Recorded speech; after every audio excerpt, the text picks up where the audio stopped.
A paz do Senhor Jesus, seja bem-vindo ao nosso canal. Hoje nós iremos estudar a lição de número 12, lição que tem por título O Banquete de Ester, Denúncia e Livramento. Antes de prosseguirmos, gostaria de te pedir para curtir, compartilhar, acionar o sininho para que você possa receber as notificações e fazendo isso estará nos ajudando muito o nosso canal. Então, a lição de número 12 tem por título O Banquete de Ester, Denúncia e Livramento. Na semana passada, domingo passado, nós vimos que as coisas já começaram a ficar estreitas para Amã. As coisas já começaram a ficar diferentes para ele. Deus já estava agindo, Deus continuava agindo ali para o livramento do povo judeu e todas as coisas caminhavam para um rumo diferente. Em 24 horas, de um dia para o outro, as coisas mudaram. Então agora Mardoqueu começa a ser honrado. Ester já havia obtido do rei o favor do rei para um segundo banquete, onde ela iria expor o seu pedido. Assuero já tinha na noite anterior perdido o sono. Descobriu-se pelos livros, pelos registros, que Mardoqueu fizera algo muito importante, livrando a sua vida da morte. E ele passa a noite então procurando uma forma de honrar, de recompensar Mardoqueu. E aí Amã aparece no dia seguinte, logo de manhã, com o intuito de pedir o enforcamento de Mardoqueu, mas ele é surpreendido pelo rei, querendo honrar alguém, sem ele saber que era Mardoqueu. Amã então dá a ideia de como esse homem deveria ser honrado, e o rei manda que Amã saia com Mardoqueu, fazendo exatamente o que ele tinha dito, que era montar o homem a quem a honra o rei sagrada no cavalo real, vestir de vestes reais, colocar a coroa do rei e sair pela rua proclamando: assim se faz ao homem cuja honra o rei se agrada. Então nós vimos que a queda de Amã já começa a acontecer, a ascensão de Mardoqueu começa a acontecer e o cenário em Suzã muda completamente de figura. Nessa lição de número 12, nós temos por objetivo 3 itens, 3 pontos. Primeiro, descrever o banquete preparado por Ester e a denúncia proferida por ela, remontar o contexto que desdobra a fúria do rei contra a injustiça e refletir a respeito do grande livramento providenciado por Deus. Então, são esses 3 pontos que nós vamos ver hoje de uma forma bem minuciosa. O texto áureo diz o seguinte: como ribeiros de águas, assim é o coração do rei na mão do Senhor, e tudo quanto quer o inclina. Então nós vemos que o rei, apesar de ser um soberano, ele na verdade tem um soberano maior ainda, que é o soberano Deus Todo-Poderoso. Então Deus inclina o coração do rei para que possa fazer exatamente o que ele deseja, o que ele quer, o que ele tem ordenado, o que ele tem decretado. Enfim, Deus é o rei soberano que reina sobre toda a terra e tem o controle de tudo e de todos. A verdade prática diz o seguinte: devemos reconhecer as autoridades humanas, mas não podemos atribuir-lhes um poder acima do que eles têm. Há um Deus no céu. Há um Deus no céu que controla todas as coisas. A Bíblia vai nos dizer que é Deus que institui as autoridades, é Deus que coloca as autoridades, cada uma no seu devido lugar, mas temos uma autoridade maior, que é o nosso Deus. A leitura bíblica em classe dessa lição está em Ester, capítulo 7, do versículo 1 ao versículo 10, e as palavras-chave dessa lição é denúncia e livramento. É exatamente nesse contexto de denúncia e livramento que nós estaremos estudando hoje. A introdução diz o seguinte: na lição anterior, vimos como Deus agiu para alterar todo o cenário em Suzã. Então, em 24 horas, de um almoço para o outro, o cenário muda. No primeiro almoço, Ester convida Assuero e Amã, faz o banquete e pede como pedido, ela pede para que no outro dia o rei viesse novamente com Amã para um segundo banquete. E nesse outro segundo banquete que nós estamos estudando hoje é que Ester vai abrir o seu coração e vai fazer o seu pedido de verdade. Mardoqueu foi honrado e Amã humilhado. As condições agora eram outras. Nesta lição, veremos como Deus pune o ódio e a perversidade e a injustiça. O Deus Todo-Poderoso cuida do seu povo de maneira amorosa. Então, a Bíblia nos orienta a deixar a vingança nas mãos do Senhor. O Senhor, nosso Deus, é um Deus de justiça. Ele faz justiça e ele pune a injustiça.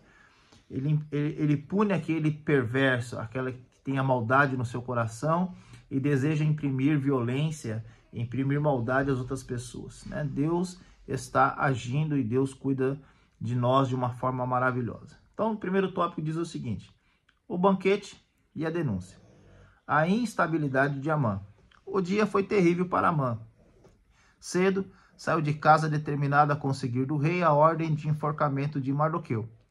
Durante o dia, serviu de guia para o cavalo que transportou o seu desafeto judeu pelas ruas de Suzã. Agora teria que ir ao banquete preparado pela rainha. Então imagine, Amã acorda cedo, vai para o palácio, determinado a pedir o enforcamento de Mardoqueu. Quando chega no palácio, o rei soube que Amã estava ali. O rei então pergunta o que se faria daquele a quem a honra o rei se agradava. E Amã, pela sua soberba, pelo seu coração orgulhoso e soberbo, logo achando que era ele, diz que aquela pessoa deveria montar no cavalo do rei, vestir-se das vestes reais, pôr a coroa do rei na cabeça e um dos seus príncipes mais nobres sair proclamando: assim se faz ao homem a quem a honra o rei se agrada. E é exatamente isso que o rei manda Amã fazer com Mardoqueu. Então Mardoqueu passa ali amanhã andando pelas ruas de Suzã, proclamando a honra que Mardoqueu estava ali recebendo do rei. Logo, quando acaba todo aquele percurso, Amã vai para a sua casa e conta ali para sua mulher e seus amigos o que estava acontecendo.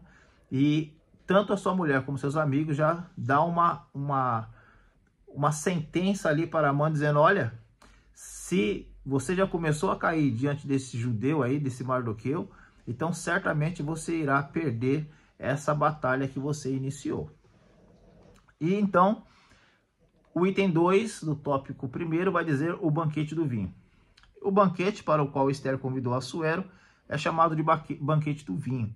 O contexto é o reino da Pérsia, na qual, assim como as demais nações pagãs de toda a história, o uso do vinho era comum nas festas e banquetes. Então nós estamos aqui falando de banquete de vinho mesmo, onde eles iriam se reunir para beber, para comer e beber um vinho fermentado, um vinho alcoólico.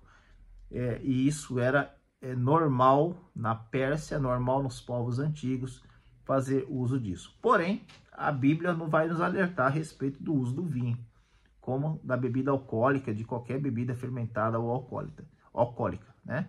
O Antigo Testamento é enfático quanto aos seus terríveis males. Havia expressa proibição para os sacerdotes. O Antigo Testamento é enfático quanto aos seus terríveis males no nazireado, nos sacerdotes, nos reis. Então, a Bíblia não aprova o uso da bebida alcoólica. Existem vários versículos, várias passagens que vai nos mostrar que a bebida alcoólica é prejudicial, né? Algumas pessoas usam alguns outros versículos para apoiar isso, mas a recomendação bíblica é que nós temos que nos abster de toda aparência do mal e que precisamos viver uma vida sóbria e honesta e verdadeira. Então, Ester convida Assuero e Amã para um banquete chamado o banquete do vinho. E neste banquete, aí é o item 3 do tópico 1, Assuero, de novo, ele repete o que já tinha perguntado para Ester por 2 vezes. Qual é a sua petição? Assuero aqui já devia estar incomodado, curioso do que poderia estar acontecendo. Por que esse mistério todo? O que estaria acontecendo, né? Então, Assuero estava mesmo determinado a saber o que inquietava a rainha, a fim de atendê-la. O fato de Ester comparecer em sua presença, correndo risco de morte, e no primeiro banquete ter mantido suspense quanto ao que lhe afligia, deve ter levado Assuero a suspeitar que algo muito grave estava acontecendo. Então, já pela 3ª vez, Assuero vai perguntar para a rainha Ester qual era a sua petição. E ele se mostra favorável em atender a sua petição, dizendo que até metade do reino lhe seria dado. E aí o tópico 2 vai dizer: a fúria do rei contra a injustiça. 1. A revelação do plano. Então Esther detalhou ao rei o que havia acontecido. O que ela queria era a preservação de sua vida e de seu povo, os judeus. Então Esther agora ela vai dizer para Assuero o que estava no seu coração. E ela diz que aquele perverso, aquele malvado Amã, era quem tinha determinado, através de decretos reais, o extermínio do povo judeu, e com isso também o seu próprio extermínio, a sua própria morte, porque também ela era judia. Então o pedido de Esther foi: eu quero pedir pela minha vida e pela vida do meu povo. E aí o item 2 vai dizer: quem fez isso? O item 2 do tópico 2. A pergunta de Assuero pode gerar estranheza. Não era razoável que não tivesse conhecimento da extensão do decreto assinado em seu nome. Todavia, não se pode presumir que um rei ou qualquer governante saiba em detalhes tudo o que aconteceria em seu palácio ou na sua jurisdição. Então, Assuero pergunta, assustado, estranhando aquele pedido: mas como assim? O que está acontecendo? Talvez não seja de todo estranho isso, porque Amã foi quem redigiu a carta e selou com o anel do rei e espalhou. Talvez Assuero não tinha realmente noção da totalidade daquele fato, da onde aquilo iria atingir, como aquilo iria acontecer de fato. Porque, seus irmãos lembram bem, Amã, quando vai pedir o extermínio do povo, ele apresenta a Assuero um povo rebelde, que não cumpria as leis da Pérsia. Então, era um povo que realmente deveria ser exterminado.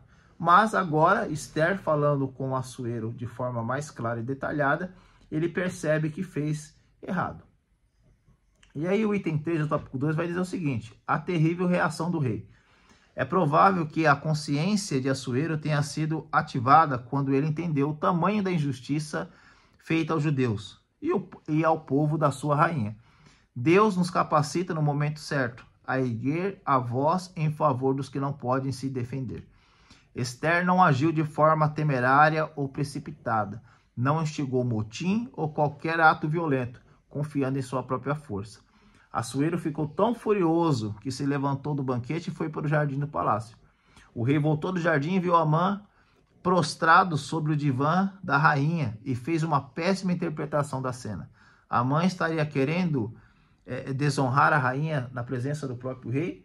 Então, no momento em que Assuero toma consciência do que estava acontecendo, ele, numa demonstração de fúria, de indignação, ele sai ali do quarto da rainha e vai para um jardim, um jardim de inverno, um jardim dentro da casa, numa demonstração de fúria, numa demonstração de inconformado com o que estava acontecendo.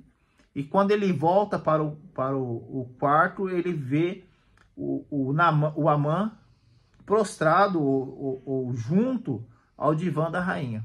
Nessa festa do vinho, era costume, era comum eles comerem meio que deitados, Ficavam numa posição num divã, meio que deitados, comendo e conversando. Então a Esther deveria estar deitada nesse divã e Amã prostrado ali, tentando suplicar misericórdia, tentando falar com a rainha de alguma forma, suplicando perdão, misericórdia ou algo semelhante. Só que o rei, quando entra e vê Amã ali, ele interpreta ainda de uma forma pior. Ele acha que Amã está querendo desonrar a rainha na presença do rei, na presença de todos ali. Logo, o cenário muda completamente e as coisas vão ficando cada vez mais pior para Amã. E aí o tópico 3 vai falar sobre o grande livramento. A história da forca chegou ao palácio. No dia anterior, Amã havia construído uma forca de 20 metros de altura para enforcar Mardoqueu. Agora, esse fato, essa história, com o declínio de Amã, já começa a ser visto de uma outra forma e essa história chega aos ouvidos de Assuero.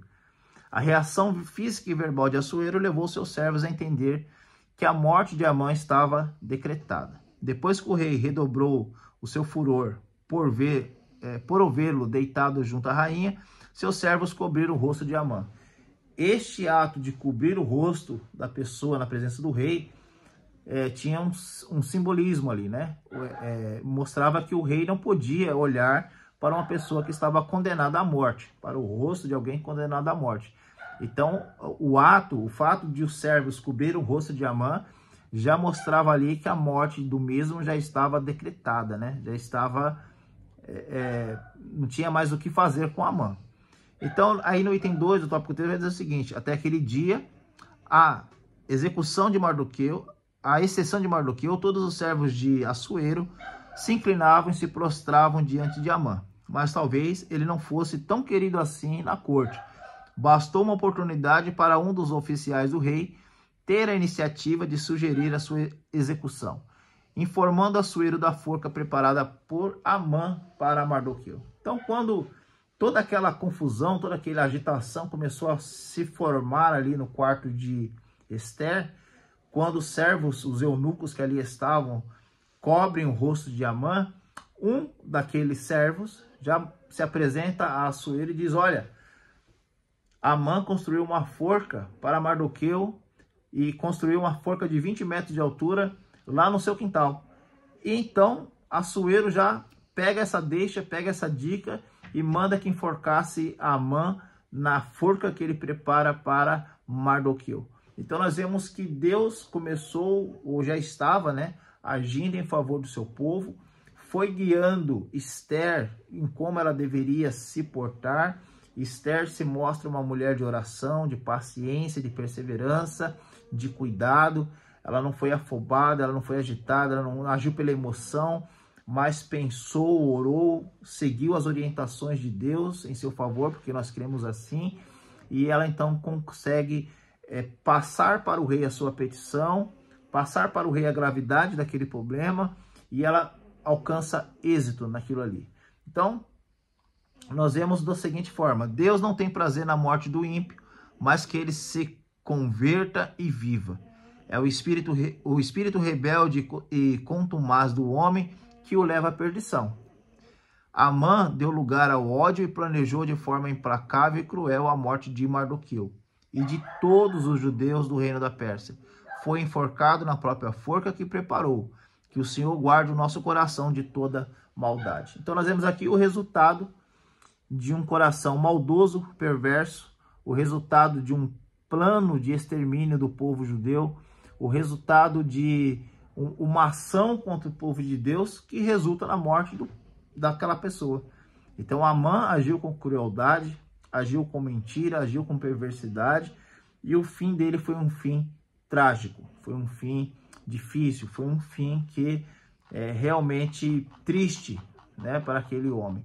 Mas foi o que ele plantou, foi o que ele semeou e estava colhendo aquilo que ele havia plantado. Então, nessa lição de hoje, é exatamente isso que nós iremos ver. Na próxima lição, nós vamos ver a continuidade dessa história. E por hoje, nós ficamos então com esse segundo banquete que Ester prepara. Nesse segundo banquete, Ester expõe o seu problema, expõe a sua petição, abre o seu coração. Assuero, ou reconhecendo o erro, ou tomando conhecimento daquilo que ele não achava que fosse daquela forma, ele tem um momento de fúria, um momento de inconformidade. Ele percebe a injustiça que está sendo cometida ao povo judeu e ele então age, né? E Amã tem o seu fim trágico, porque ele mesmo procura este fim, porque este é o fim de todo aquele que se levanta contra o povo de Deus. Este é o fim de todo aquele que age com maldade e com perversidade, né? Deus é justo, Deus é poderoso, do Senhor pertence a vingança e é o Senhor que trabalha por nós. Que Deus te abençoe, tenha uma boa aula no próximo domingo e um forte abraço.